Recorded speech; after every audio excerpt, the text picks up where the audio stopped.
What's up, guys? Today we're reacting to her story one more because she just got some new latest shorts out, and we're going to react to them one more time because I got like 1,000 views, which is great. I love y'all so much. Y'all did that. And shout out the comments in there. And by the way, I'm in a closet now. I just got back from Florida. Now I'm at my house. I got a whole new setup. Got a better camera, and yeah, my internet is really bad right now because I'm in the closet. I was getting a booster, an internet booster, but it hasn't come in yet when it was supposed to come in tomorrow. I mean yesterday. So yeah, we're just gonna react to that and let's get to it. Boom.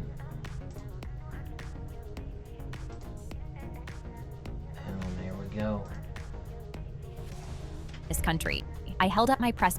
I woke up covered in itchy red spots and I froze. It was chickenpox. I stroked my chin because I needed a way to cover them. Otherwise, Mom wouldn't let me go to Ava's playdate. I tiptoed into her bathroom and caked her foundation over every spot I could reach. It looked a little orange on me, but I figured it had to be good enough to convince her. But when Mom knocked an hour later, her palm hit my forehead the second the door opened. "You're burning up, baby, and your color's wrong." I hugged my backpack. "Nope, I'm fine, Mom. You're being dramatic. Let's get going." She grabbed her big work bag and carried me into the car instead. "We're going to urgent care first. It's the one I work at, so I know they're nice people." I nervously kicked my feet against the chair in front of me because I had no idea what the doctor was going to say. When we got there, the intake nurse waved us in. "Morning, Fiona." She pressed 2 fingers along my belly, hit a spot under my waistband, and I flinched. The color drained from his face. "I think it might be appendicitis. We're going to run some tests, and if they come out positive, we're going to cut her open and perform surgery straight away." I completely froze, and the doctor drew a dotted line curve around my belly button where she was planning to cut me open. I jumped out of my seat. "No, no, look!" I pulled up my sleeve and wiped it against the pillow to get rid of the makeup. "It's chickenpox. I covered it with your makeup for Ava's playdate. Please don't cut me open." Mom sat on the edge of my bed and smiled. "Finally, took you long enough." I tilted my head in confusion, and she explained. "Baby, you were orange in your doorway, in my foundation. There was never any surgery. I just wanted to teach you a lesson." I gasped because I thought I'd been tricking my mom all morning, when really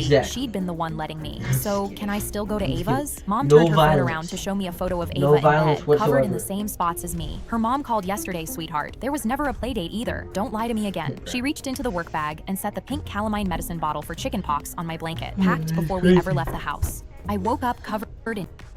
I had just unbuckled my daughter, Rosie, from her car seat when a woman marched up and pointed her finger at the handicap parking sign. "People like you are why actual disabled people can never find parking." I pointed to the placard hanging from my mirror. "I'm allowed to park here. My daughter has autism, and parking close gives me a few extra seconds if she bolts." The woman looked past me. These cameras are getting out of control, I swear, bro. I saw one this morning. So annoying. Rosie, standing beside the open car door. "She looks perfectly fine to me." I grabbed Rosie's hand just as a shopping cart rattled loose from the return and rolled across the lane. Rosie's head snapped toward it, and I squeezed her hand tighter while she twisted to get free. Eyes locked on the cart. The woman stepped closer, blocking the space between us and the store. "Then park somewhere else." I pulled Rosie against my hip. "Please." The woman lowered her voice. "Don't use your kid to get out of this." Rosie yanked her hand out of mine and ran after the cart right as an SUV's reverse lights flashed. "Rosie, stop!" I screamed, but she kept running. I sprinted after her and caught the back of her shirt right before she crossed behind the bumper. The SUV jerked to a stop so close the brakes squealed. Rosie fought against my arms, still reaching for the cart, while I held her against my chest and tried to breathe. When I turned around, the woman was standing by my bumper with her hand over her mouth. I lifted Rosie against my hip and walked past her. "She looks fine," I said, "until she's not." I had just unbuckled my daughter, Rosie, from her car seat when a woman marched up and pointed her finger. A mom yanked her daughter out of my Cinderella photo line in 105-degree heat and announced to the whole crowd that I was too sweaty and gross to be a real princess. I instantly clenched my fists because I'd been baking in a velvet ball gown all morning, and I wanted to give her a piece of my mind. But when I looked at her daughter, she whispered, "I didn't even get to show you the curtsy bow that I practiced." So while her mom called for the manager, I kept my hands folded and my smile on because I couldn't be the one who made her magical day even worse. A manager in a red polo jogged over, but the mom spun on him before he could open his mouth. "Do you know what it took to get here? 3 years on a Make-A-Wish list? 3 years?" She jabbed a finger at her daughter, who was now curled up on the curb, waiting for all this to be over. "She has leukemia. This is her last good summer, and your princess won't even stop sweating for long enough to smile at her and make this trip worth you our time. cannot My stop smile that. dropped, and my manager asked if I wanted to take the rest of the day off, but I shook my head because I knew exactly what to do. I knelt down until the girl and I were eye to eye, then reached up and pulled the blonde wig off my head to show I was bald underneath. The whole line went silent, and the mom's hand flew up over her mouth. I looked the girl in the eyes. I sweat like this because my body never cooled down after my chemo. I had what you have. I know what it's like to sit in that hospital bed and wait for the one day when everything finally feels okay. Her mom sank down onto the curb with both hands over her mouth, shaking, and the same crowd she just turned against me was looking at her now. But her daughter wasn't looking at any of them. She was looking at me, smiling for the first time since she got in line. Mommy, she's the realest princess here. I took my phone camera out to take our photo together. No, you are. A mom yanked her daughter out of my Cinderella photo line in 105-degree heat and announced, Mom's Karen, but whatever. I hauled my brand new gorilla couch into my living room and walked upstairs to grab cushions for it. But when I came back down, my eyes widened in horror. The YouTuber Sambucha was suddenly on my gorilla couch, his arms resting above his head like he owned it. I dropped the cushions in shock and went to ask what he was doing here, but he sat up before I could. I'm your new neighbor, and by the way, you should really close your back door. He pointed at the cracked open back door, then patted my gorilla couch. Also, this is a fire couch. I'm gonna use it if that's cool. My doorbell rang before I could tell him no, and Sambucha's face instantly lit up. They're here. He shot up and ran past me to open my own door, and I gripped my head in disbelief. An entire crew instantly started flooding into my apartment, carrying a white table, a microphone, a PC, and a monitor. An entire recording setup. I screamed, "What is going on?" But Sambucha calmly replied, "My new house isn't big enough for a recording studio, so I'm gonna use yours," while directing where to place all his equipment. My blood boiled in anger, and I tried to step in their way, but Sambucha slapped my hand away. The gorilla couch needs to be the centerpiece. He ordered his crew to move it, and when they did, Hey, Sambucha is not like this. He's probably one of the best YouTubers that I've ever watched. Shout out to him, by the way. So, yeah.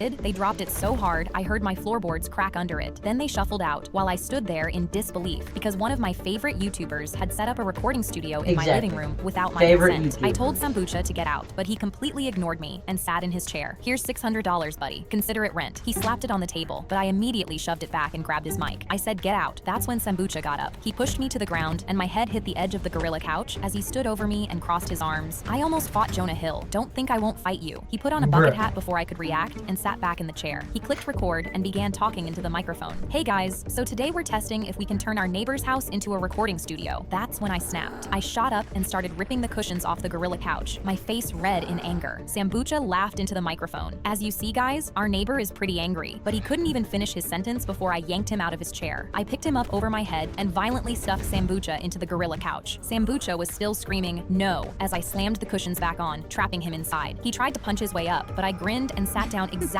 where he was trapped. "You know, Sam, you're exactly the type of guy to get stuffed inside a gorilla couch." He kept punching and screaming, but I just put my arms above my head, then yanked out his monitor cable and watched the DVD logo bounce until it hit the top corner. "We're gonna be here a while, Sam." I hauled my brand new gorilla couch into my living room and walked upstairs to grab cushions for it, but when I came back down, the safari jeep hit a ditch and launched me into the mud. I spat out dirt and immediately turned around to get back on, but the jeep was already driving away. The tour guide leaned out his window. "Sorry, but we have to leave you. It's the rule." They sped off down the loop trail, and my heart was beating out of my chest because I had no way to get back. And behind me, I heard something heavy moving in the water. I turned around, splashing the water behind me, and saw a crocodile with its jaws wide open. I kicked it in the eye, and for a second, it thrashed backward. I was catching my breath, looking around for something I could use as a weapon to defend myself when I spotted more crocodiles emerging from the water. I scanned the swamp for anything to swing, found nothing but mud, so I cracked my knuckles and decided I wasn't about to let myself get beached by some little fish. "Oh, it's on." I jumped on the big one's back, wrapped my arms behind its jaws, and bit its skull until my teeth ached. It rolled, so I bit harder until it went limp and all the other crocodiles swam away. An hour later, the engine came back around the bend right on schedule, and I was standing in the swamp, caked in crocodile blood. It skidded to a stop a foot from my knees, and the tour guide gasped, "You're still alive?" I crossed my arms, and he said, "Either get back in the jeep or get out of the way. You can't block the road. We're on a schedule." I yanked his door open and shoved him out into the mud, then climbed into his seat, adjusted his mirror, and leaned out the window like he had. "Sorry, but we have to leave you. It's the rule." I immediately started driving, and in the rear view, I could see the crocodiles coming back for him. The safari jeep hit a ditch and launched me into the mud. I spat out dirt and immediately turned around to get back on, but the jeep was I was about to give birth when I heard gunshots across the street. My husband Austin grabbed my hand. Don't worry, those are just fireworks, baby. I pointed at the shelf. Can you take my police badge and go check it out? He pressed a washcloth to my forehead. You're about to have our baby. I'm not leaving this room to go see some fireworks. I threw the blanket off. Fine, I'll do it myself. A contraction came that was so painful, it made me fold in half. I wrote it out and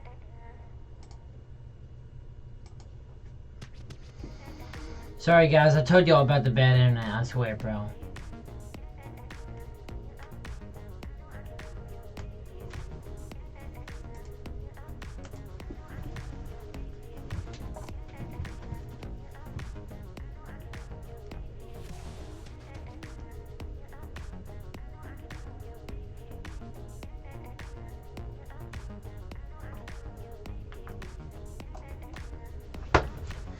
Come on, man, connect.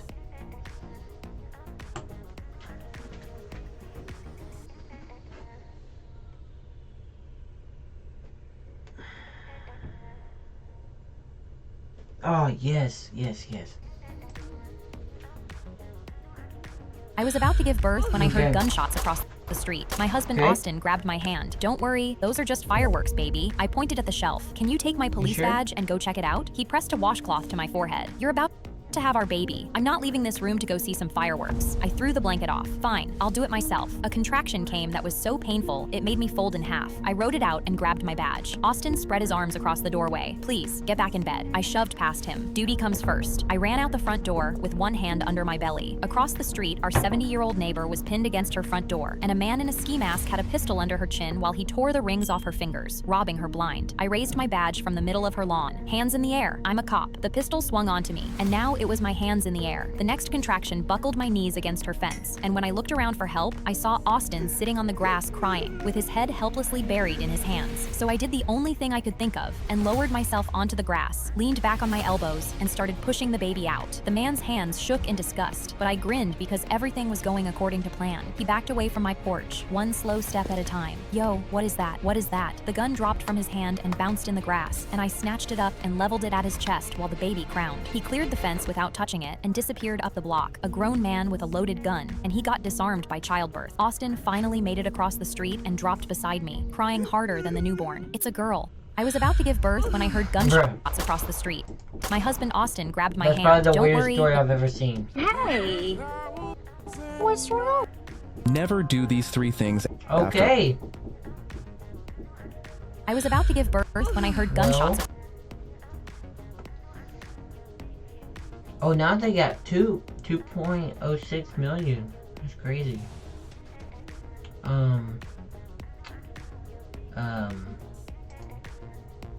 My older sister.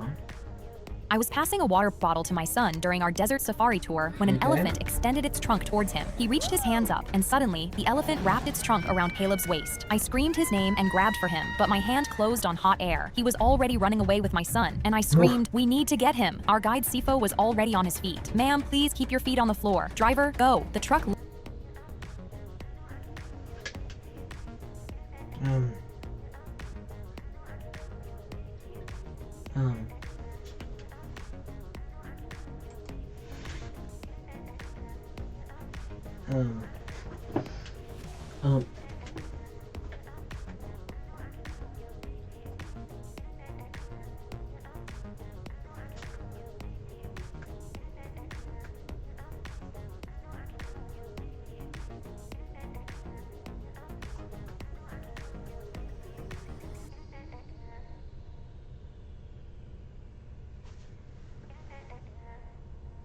Sorry about that. 2 times, bro? 2 times, really. The internet's gonna do that to me.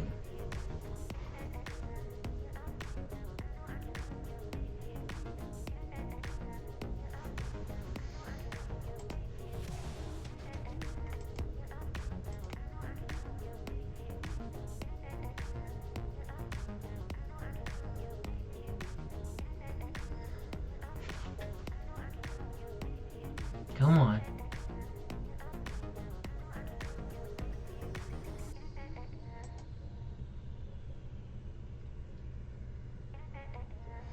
Okay, well,